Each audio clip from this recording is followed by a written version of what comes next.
Hi Pisces, this is Job. Welcome back sa ating channel. By the way Pisces, this is your weekly Gabay Tarot reading ngayong July 27 to August 2, 2026.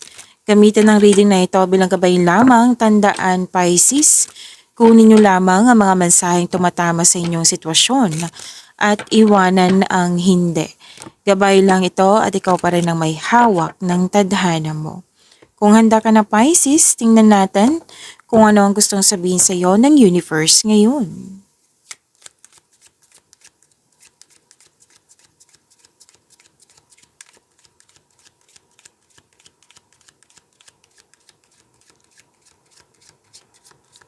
Mga parating para kay Pisces ngayong July 27 to August 2, 2026.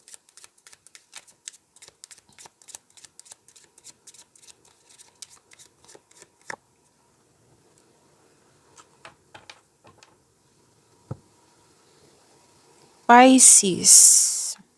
Sabi po dito, may isang tao dito na matalino. Most likely lalaki to. Pwedeng ikaw to, pwedeng siya. Malaki ang kanyang influence sa iyo ngayon. Handa ka niyang tulungan. Gagamitin niya ang kanyang talino para makatulong sa iyo. Para matulungan kanya. Tumulong ito para makaalis ka sa isang sitwasyon na natigil o walang usad.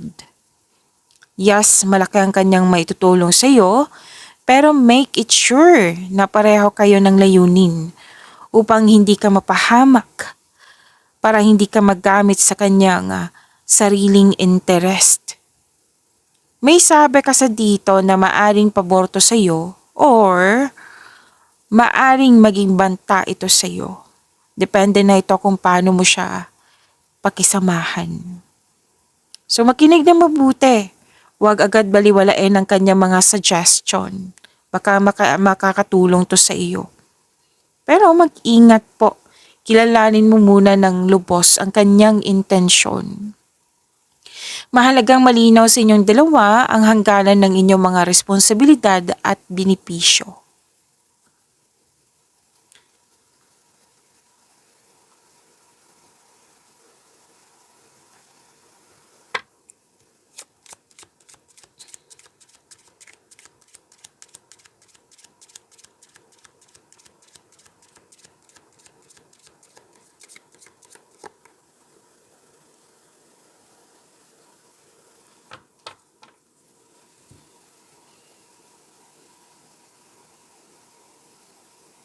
May nakita kong force dito, disiplina,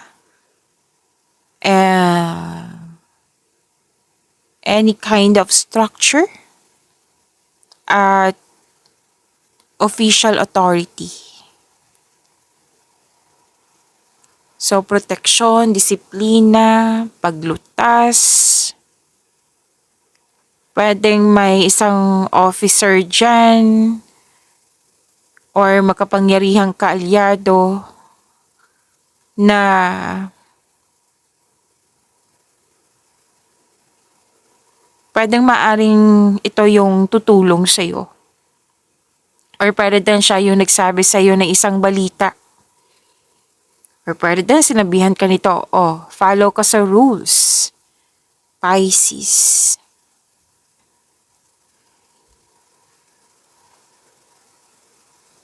Kailangan kasi, ang sabi kasi ng card dito, kailangan ng pagpigil sa sarili, gumawa ng diskarte, at pagsunod sa mga patakaran.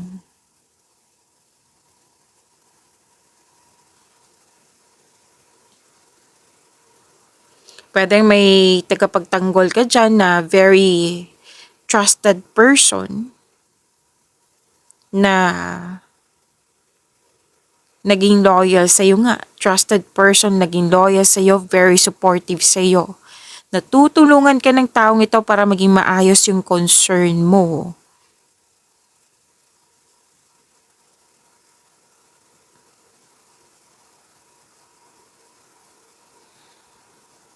So may legal concern dito.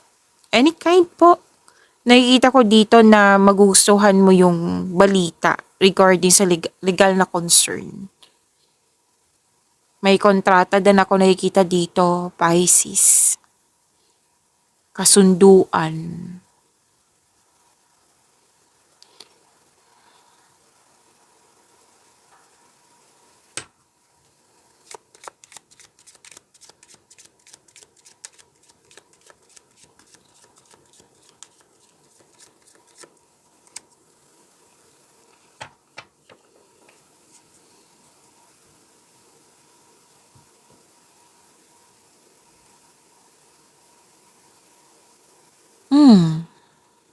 Tiwala para nakikita ko dito eh. May pangmatagalang tagumpay. Stability.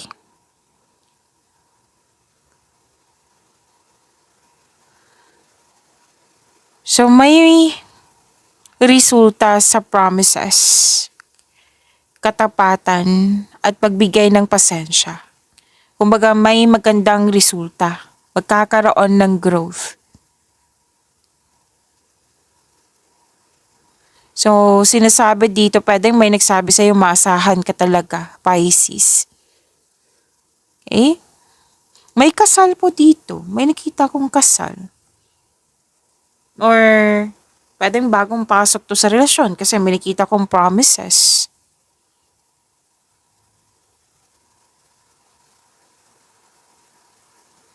So, may leadership role din na binigay sa iyo. Or project na magkakaroon ng tagumpay.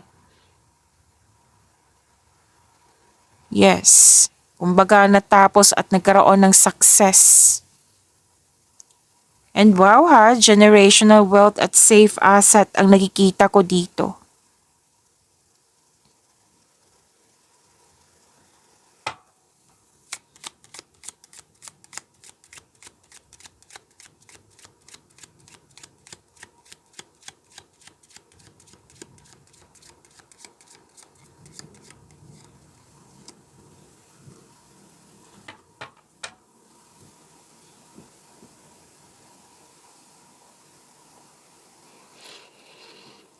Okay. Pisces, kailangan po ng mahabang pasensya kasi nakikita ko dito na iirita ka or hindi ka makapaghintay. Oo. Pwedeng na burnout. Pwedeng hindi na meet yung expectation mo. Na annoy, lalo na sa delay. Pwedeng may plano na hindi natuloy. Or isang pangako na nasira. Pwede din may tao dyan na masakit magsalita. Kaya nagalit ka, nasaktan ka at nagalit. So sana'y maiwasan tong away na ito. So alam nyo naman ang delay, di ba? Hindi natin kontrolado yan. Lalo na yung cancellation or miscommunication. Ang natatanging control mo, yung kontrolado mo lang is yung response mo. Kumbaga, bago ka mag-react, bago ka magalit, bago ka magpanic, perception po ay kailangan. Pag-unawa. So, bago ka magsalita ng hindi maganda dyan, Miss Jam, naiinis ako nagalit ako. Alam niyo naman, powerful yung words. So, the strongest move is to pause and rethink. Baka may dahilan. Kasi minsan ang delay, hindi yan disaster. That is a chance. Para mag-double check, baka may na-overlook ka, para mag-reflect. So, slow down, think clearly, act wisely. Huwag magpadali, habaan ng pasensya.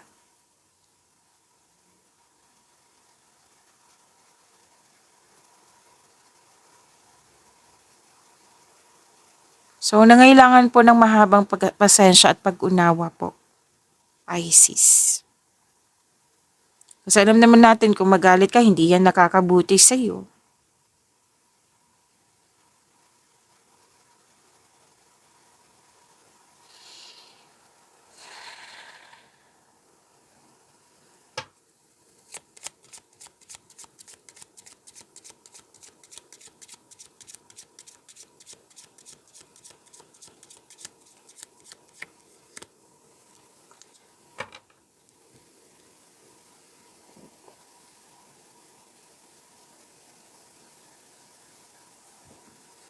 So may energy ng babae dito. Maaaring ikaw to or siya. Charming, very attractive. Maaari din na may desire itong makuha ng attention mo. Or ikaw ito na gustong mo makuha ng attention niya. Pwedeng may nangyaring flirtation, romance, yes, ligawan po. Kung ikaw ay lalaki, maaring itong babaeng ito ay parating sa iyo. Maganda at kaakit-akit. Very confident yung energy niya. And by the way, may remind po ang card niyo po kung pwede, kung gusto niyo po. Ma-control and monitor your money. Kasi nakikita ko dito yung uncontrolled, hindi na control yung paggasta. Even sa pag-invest, pag-isipan talaga ng mabuti. Kasi agad-agad to eh. Ayaw kasi ng card dito na magkaroon ka ng problema sa iyong budget.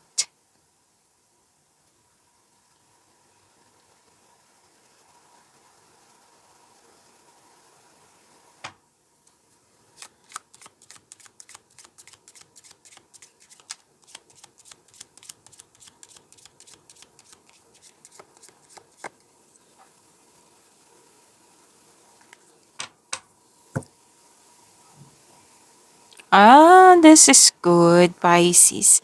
May reunion, may forgiveness. Pag-aayos ng mga nasirang connection. Paglutas ng mga hindi pagkakaunawaan. Yes, pagkakaayos ng mga hindi pagkakaunawaan. Nagkaisa ulit. Pagsama-sama. Binalik ang kapayapaan, ibinalik yung pagkakaisa. So may separation dito or loss of connection na nakikita ko dito na muling babalik. Yung mga hindi pagkakaunawaan magiging maayos na po. Yung mga heavy na nararamdaman mo, bigat ng nararamdaman, nawala na. Okay? Pwede sa personal to, pero may nakita ko dito, some of you text message, tawag.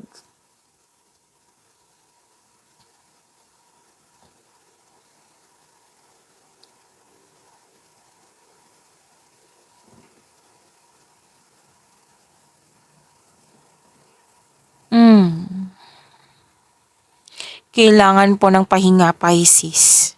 Space, kung ano man po ito.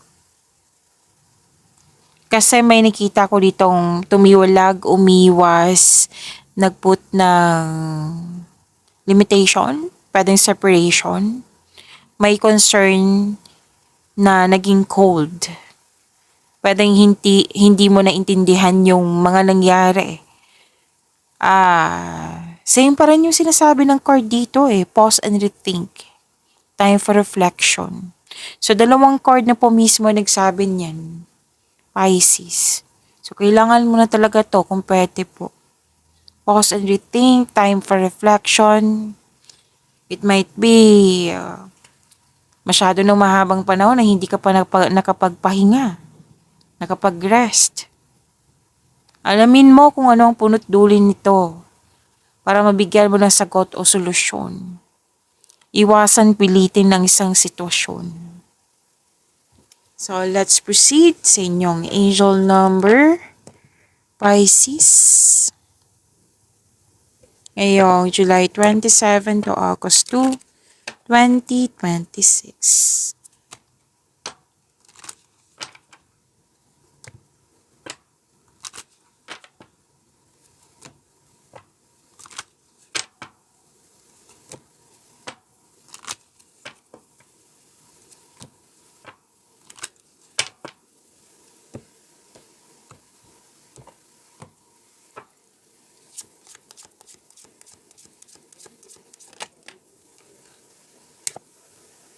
Oh, angel number 911, courage. A doorway has opened for you, and while apprehension may be felt, allow courage to flow in as you put your best foot forward. You're being encouraged to let your curiosity lead you and know that the divine has your back. So, i-recite natin to twice kasi nakakabuti to sa inyong energy. To attract more blessings, let us say the power affirmation. Let us say, I allow courage to prevail as curiosity leads me through new doors. I allow courage to prevail as curiosity leads me through new doors. Okay. Kasi may new journey dito. May opening doors, meaning to say, may chances, may opportunities na kailangan mong harapin, i-embrace ito. Harapin na buong buo yung, kumbaga, taken action with courage. Okay? You have to move forward. Kasi mukhang hindi ka handa or pwedeng natatakot, fear, doubt, hesitation. Pero sinasabi dito, magtiwala ka sa iyong sarili. Makinig sa inyong intuition.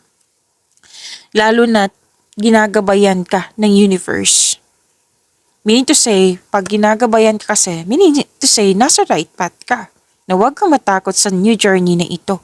Sa chances na ito. Kasi tinutulungan ka ng universe para makamit yung nais mo. It might be hindi mo ma-picture out, ano ba to? Bakit bago to sa akin? Or hindi mo ma-picture out na ito pala yung hiniling mo sa universe na binigay sa iyo. Hindi mo pa na-picture out. So, you have to move forward kung pwede po. Then, mag-research ka, alamin mo kung ano ito. Gumawa ka ng konkretong plano. So, you have to move forward. Okay, so, ang ganda di ba? Sinasabihan ka dito, ito na yung mga kailangan mong kumilos. So, claim nyo po, angel number 911.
Pisces, maraming salamat po sa mga hindi nag-skip ng ads. Subscribe na po kayo sa ating channel at click bell notification para updated po kayo sa reading natin. Para po sa mga gustong magpa-reading po, comment po kayo ng personal reading and check ma-reply sa comment section.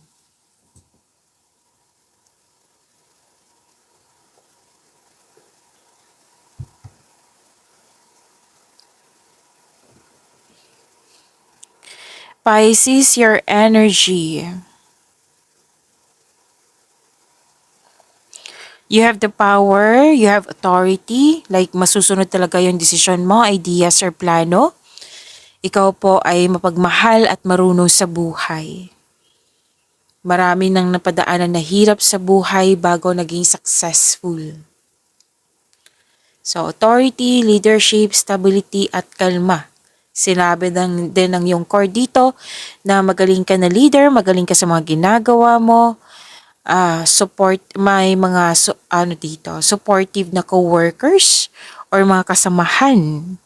So, malaki ang tiwala ng mga tao sa iyong strength and skills.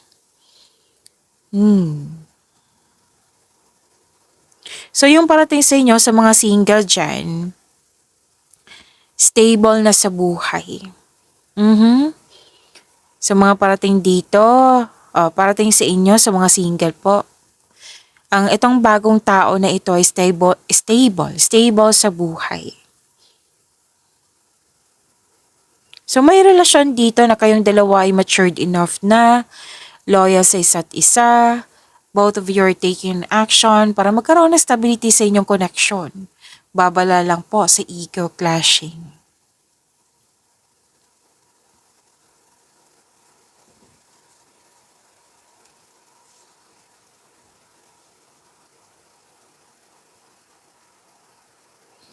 Okay, may nakita kasi ako dito para ka na-stuck sa isang sitwasyon, sa isang tao, or sa isang bagay na kailangan ng freedom. Yes, kailangan po ng freedom. Kailangan mong pakawalan yung sarili. Mangyayari to, itong freedom na ito, kung yun ay willing ka. So may mga pwedeng naalala to sa nakaraan, na nagpapahirap sa'yo. So kailangan mo nang, it's about time na i-release na iyan. Kailangan mong makawala.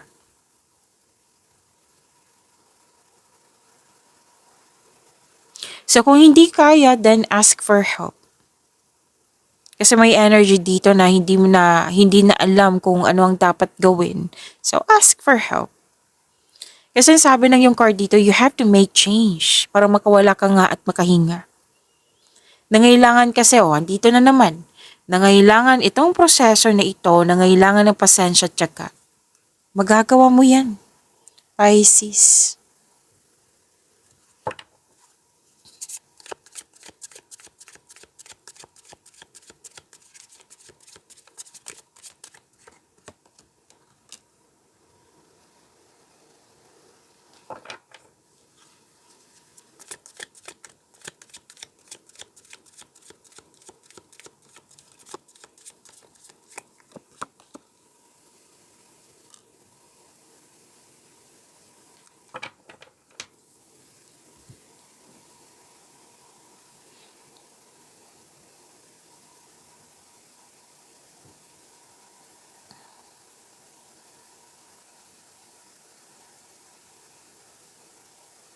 Sa career and money mo,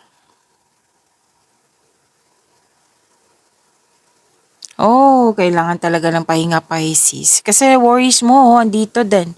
Stress. Kailangan mo na may kausap. Kung hindi ka comfortable, syempre may ibang tao, di ba? Hindi comfortable na may kausap. Pwedeng may trust issue. Pwede din journal or diary. Isulat mo ang iyong mga nasa isip upang sa gayoy maalis sa mga ito sa inyong isipan at mapunta ito sa pahina. Kasi kanina po to sinasabi ng yung card from your energy at here, na make change. So kung kukilos ka, may pangyayaring, yung mangyayari talaga yung ma-overcome ito. Okay? Kung kailangan mo ng kausap talaga, lalo na sa concern mo, sa isang tao, communication is the key. Na-stress ka dito pwedeng nawalang focus or tulog. So, kailangan to ng tamang pahinga. Pero alam mo, kung haharapin mo to, matatapos to.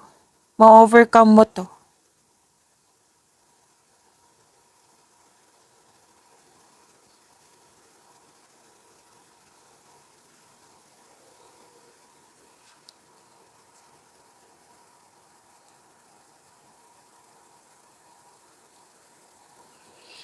So, may biglaang pagbabago po na, ito yung sinabi kanina, na pwedeng itong biglaang pagbabago na, anong tawag nito, yung hindi mo naunawaan bakit biglang nagbago. Yes, mas nakafocus ka, hindi ko naunawaan. So, sinabi kasi ng card mo dito sa inyong Angel 911 na posibleng hindi mo ma-picture out kung ano yung mga ganap na pagbabago. Na feeling mo pwedeng hindi naka-align sa'yo, which is naka-align naman sa'yo. Kailangan mo lang kumilos. Diba sabi kanina, kailangan mong kumilos na take an action with courage. Okay? Kasi nakalain naman to sa vision mo eh. Makakasuporta to sa inyong growth and expansion.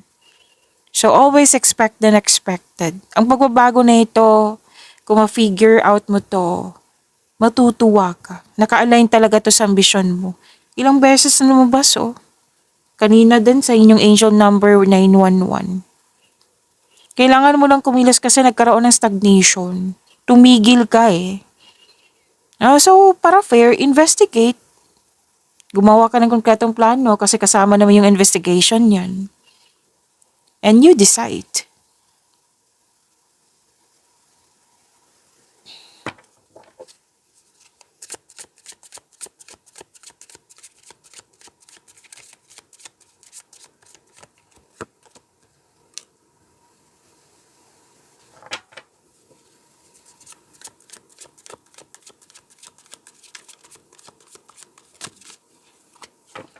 So, dalawa po ito. Kunin ko na.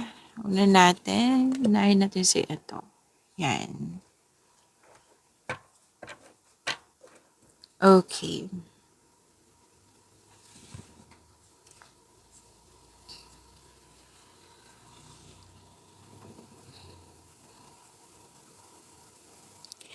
Pisces, kung gusto nyo ma-notify kayo, like ma-prompt kayo, like mapanood nyo po yung premiere ng video natin, i-click nyo po yung bell notification dyan. Kung hindi nyo po alam kung paano po magpaturo po, huwag nyo din kalimutan na mag-subscribe sa channel natin. At nag-offer po ako ng rush reading kung gusto nyo po comment down personal reading at antayin yung reply ko.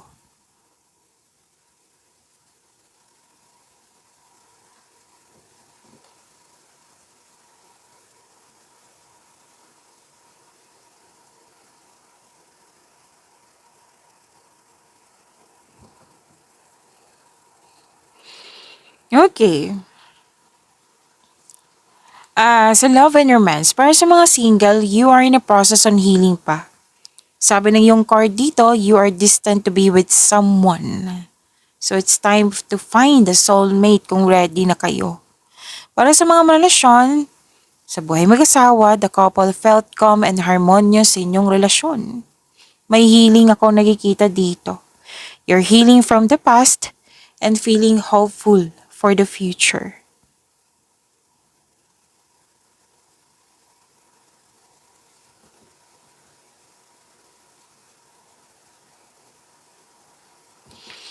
So, may nakita ko ditong concern nyo which is magkakaroon naman ng healing. So, yung concern nyo is nagkaroon ng unhealthy or toxicity na connection sa isang tao. Single ka man, may relasyon sa buhay mag-asawa. Na maaaring naging lust over love or nagkaroon ng controlling person or di kaya may ginagawa kayo dyan na alam nyo hindi na nakakabuti sa'yo. Pero ginagawa nyo pa rin. Might be may reason kayo. So, at the end of the day, nakikita ko naman dito na magkakaroon po ng freedom, magkakaroon po ng balanse, magkakaroon po ng recovery.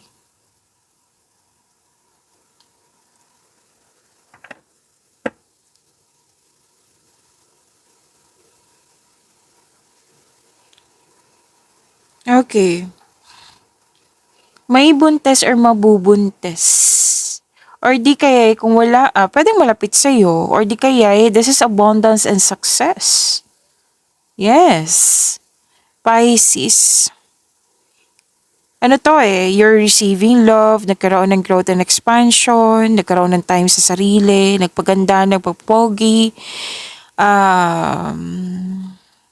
nagkaroon ng time sa nature, nagkaroon ng development, success. Kasi kung sa astrology to, this is Venus. This is about love, beauty, money, and creativity. So abundance and success.